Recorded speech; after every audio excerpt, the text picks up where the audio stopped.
आज मैं आपको क्लिनिकली एबीजी देखना सिखाता हूँ। इसमें हम टोटल 5 स्टेप पर बात करते हैं। फर्स्ट स्टेप आता है पीएच चेक करना। ब्लड का नॉर्मल पीएच होता है 7.35 से 7.45 के बीच में, बट जब पीएच कम हो जाए तो वह एसिडोसिस की कंडीशन होती है और पीएच बढ़ जाए तो वह एल्केलोसिस की कंडीशन होती है। सेकंड स्टेप में हम कार्बन डाइऑक्साइड चेक करेंगे, जिसका नॉर्मल रेंज होता है 35 से 45 mmHg। ध्यान रहे कि कार्बन डाइऑक्साइड रेस्पिरेटरी कंपोनेंट है, इसलिए जब इसका रेंज बढ़ जाए तब वह रेस्पिरेटरी एसिडोसिस की कंडीशन होती है और जब इसका रेंज कम हो जाए तो वह रेस्पिरेटरी एल्केलोसिस की कंडीशन होती है। फिर हम बाइकार्बोनेट चेक करते हैं, जिसका नॉर्मल रेंज होता है 22 से 26 मिली इक्विवेलेंट पर लीटर। ध्यान रहे कि बाइकार्बोनेट एक मेटाबॉलिक कंपोनेंट है। यदि इसका रेंज कम हो जाए तो वह मेटाबॉलिक एसिडोसिस की कंडीशन है और इसका रेंज बढ़ जाए तो वह मेटाबॉलिक एल्केलोसिस की कंडीशन है। चौथा स्टेप है एबनॉर्मलिटीज चेक करना। यहाँ तक तो हमने समझ लिया कि यदि पीएच का लेवल कम है, कार्बन डाइऑक्साइड का लेवल ज्यादा है तो वह रेस्पिरेटरी एसिडोसिस की कंडीशन है। पीएच कम है, बाइकार्बोनेट कम है तो मेटाबॉलिक एसिडोसिस है। पीएच ज्यादा है, कार्बन डाइऑक्साइड कम है तो रेस्पिरेटरी एल्केलोसिस की कंडीशन है। पीएच और बाइकार्बोनेट दोनों बढ़ा हुआ है तो मेटाबॉलिक एल्केलोसिस की कंडीशन है। पांचवा स्टेप में हम कंपनसेशन चेक करते हैं कि बॉडी क्या अटेम्प्ट कर रहा है पीएच को फिक्स करने के लिए। जैसे रेस्पिरेटरी एसिडोसिस की कंडीशन में बाइकार्बोनेट का लेवल यदि बढ़ रहा है तो किडनी कंपनसेट हो रहा है स्लोली। रेस्पिरेटरी एल्केलोसिस की कंडीशन में बाइकार्बोनेट का लेवल कम हो रहा है तो किडनी कंपनसेट हो रहा है स्लोली।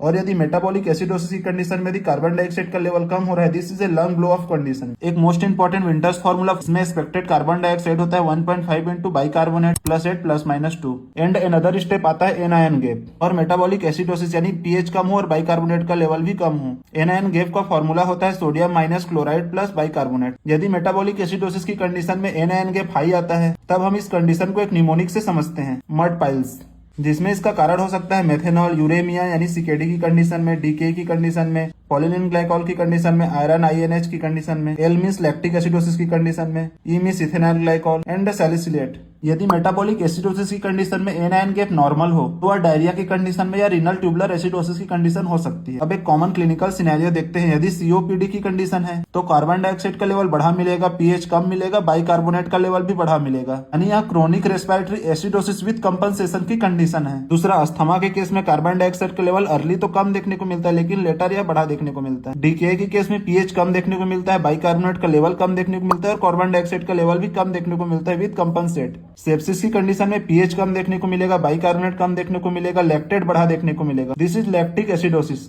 वोमिटिंग की कंडीशन में पीएच बढ़ा देखने को मिलेगा, बाइकार्बोनेट बढ़ा देखने को मिलेगा, this is metabolic acidosis. Anxiety की कंडीशन में पीएच बढ़ा देखने को मिलेगा, कार्बन डाइऑक्साइड का लेवल कम मिलेगा, this is respiratory alkalosis. And opioid overdose की कंडीशन में पीएच कम देखने को मिलेगा, कार्बन डाइऑक्साइड का लेवल बढ़ा देखने को मिलेगा, दिस इज रेस्पिरेटरी एसिडोसिस की कंडीशन।